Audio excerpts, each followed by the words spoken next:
Hi മച്ചാന്മാരെ, ഇന്ന് നമ്മൾ ഉണ്ടാക്കാൻ പോണത് വീട്ടിൽ കുട്ടികൾക്കൊക്കെ കൊടുക്കാൻ പറ്റിയ എരിവില്ലാത്തൊരു മുട്ടക്കറിയാണ്. അപ്പോൾ ഇതെങ്ങനെ ഉണ്ടാക്കണമെന്നൊന്ന് കണ്ടിട്ടൊന്നല്ല.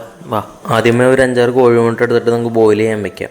ഈ കറി ഉണ്ടാക്കാനായിട്ട് ആവശ്യമുള്ളത് നമുക്ക് സാധനങ്ങൾ കട്ട് ചെയ്തെടുക്കാം. ആദ്യം കുറച്ച് സവാള എടുത്തിട്ട് സ്ലൈസ് ചെയ്യുക. സവാള കട്ട് ചെയ്തതിന് ശേഷം നമ്മൾ എടുക്കുന്ന ഇഞ്ചിയാണ്. ഇഞ്ചി എടുത്തിട്ട് നല്ല രീതിയിൽ ചോപ്പ് ചെയ്തെടുക്കുക. വേണമെന്നുണ്ടെങ്കിൽ ഇത് പേസ്റ്റ് അടിച്ച് നമുക്ക് യൂസ് ചെയ്യാം കേട്ടോ.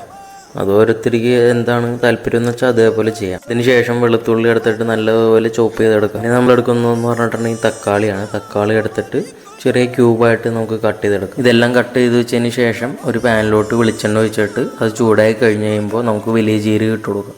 ഇതിലേക്ക് ഇഞ്ചിയും വെളുത്തുള്ളിയും ചോപ്പ് ചെയ്ത് വെച്ചേക്കണം കൂടി ചേർത്ത് കൊടുക്കാം. ഈ വെളുത്തുള്ളിയും കൂടി നല്ല രീതിയിൽ സോട്ടായി വന്നതിന് ശേഷം അതിലോട്ട് നമുക്ക് കട്ട് ചെയ്ത് വെച്ചിട്ടുള്ള സവാളയും കൂടി ചേർത്ത് കൊടുക്കാം. സവാള വഴട്ടാൻ നേരത്ത് ഒരു അല്പം ഉപ്പും കൂടി ചേർത്തിട്ട് നമുക്ക് നല്ല രീതിയിൽ വഴണ്ട് കിട്ടണ വരെ ഒന്ന് ഇളക്കി കൊടുക്കാം.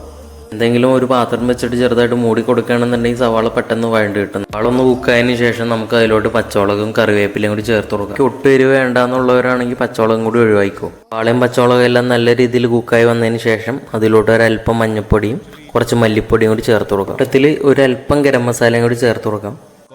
കുറച്ച് സ്പൈസി ആയിട്ട് വേണമെന്നുള്ളവർ ഇതിൻ്റെ കൂട്ടത്തിൽ കുറച്ച് പെപ്പറും കൂടി ആഡ് ചെയ്ത് കൊടുത്താൽ മതി. നമ്മൾ ചേർത്ത് കൊടുത്ത മസാലയുടെ പച്ചപ്പൊക്കെ ഒന്ന് മാറിയതിന് ശേഷം അതിലോട്ട് കുറച്ച് വെള്ളവും കൂടി ആഡ് ചെയ്ത് കൊടുക്കാം.